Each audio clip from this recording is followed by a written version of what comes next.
ہمارے ہاں جانوروں کی لگتی ہے، کوئی خریدنے جا رہا ہے تو کوئی بیچنے جا رہا ہے۔ عربوں میں انسانوں کی منڈیاں ایسے لگتی تھی، کوئی بیچنے جاتا تو کوئی خریدنے جاتا۔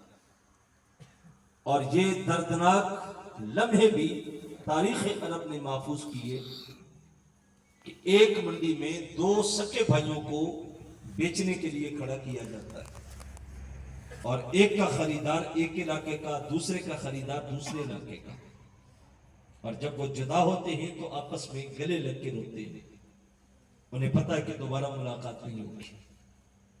تاریخ نے یہ بھی محفوظ کیا کہ ایک منڈی میں ماں اور بیٹے کو کھڑا کر کے بیچا جاتا ہے۔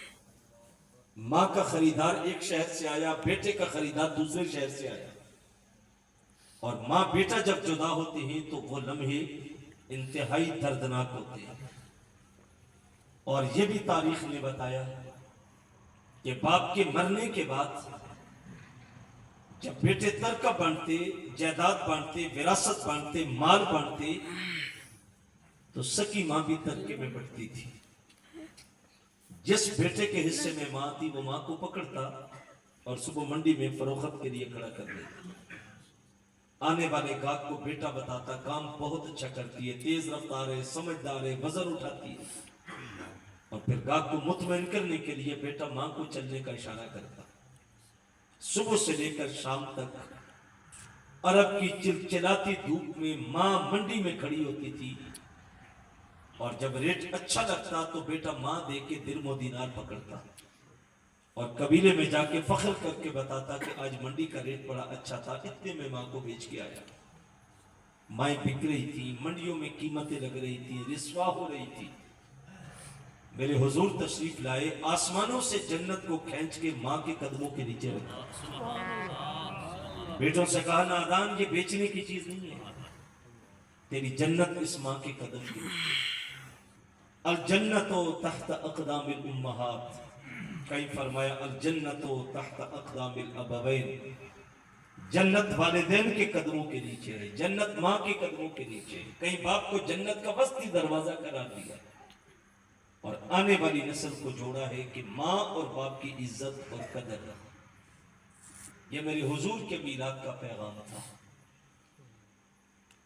اور یہاں تک فرمایا کہ لوگوں، اگر دنیا پہ زمین پہ ماں اور باپ راضی ہیں تو سمجھ لو کہ عرش پہ رحمان بھی راضی ہے۔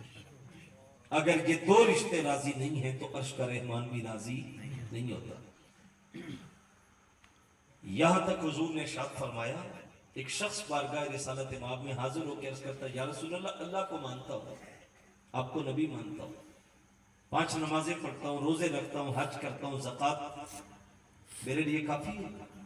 سنیے، اللہ کے محبوب فرمائے، جو اللہ کو مانے، مجھے نبی مانے، روزے رکھے، حج کرے، زکوٰۃ دے، نماز پڑھے، قیامت کے دن اللہ اس کو ان صفوں میں کھڑا کرے گا جہاں نبی ہوں گے، شہید ہوں گے، صدیق ہوں گے، لیکن ساتھ فرمایا اس وقت جب تک ماں باپ کا نافرمان نہیں ہوگا۔ اگر وہ ماں باپ کا نافرمان ہے تو بات نہیں بنتی۔ ہمارے ہاں لوگ کہہ دیتے ہیں جی بچہ بڑا نیک ہے، مسجد بھی جاتا ہے، اذان بھی پڑھتا ہے، بس ایک اس میں تھوڑا سا عیب ہے کہ ماں کی بے ادبی کرتا ہے، تو پھر اس کے پلے ہے کیا؟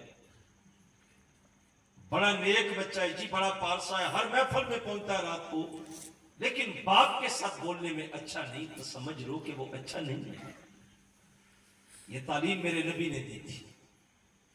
ماں اور باپ راضی ہیں تو عرش کا رب راضی ہے، ماں باپ راضی نہیں ہیں تو عرش کا رب راضی نہیں ہوتا۔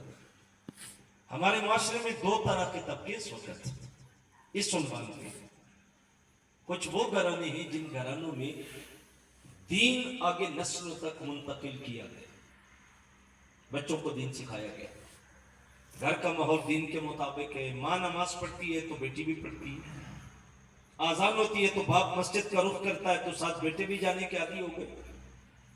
کسی روحانی شخصیت کے ساتھ ان کا تعلق ہے، آنا جانا، تو بچے بھی ملتے رہتے ہیں تو ان میں بھی دین کی محبت پیدا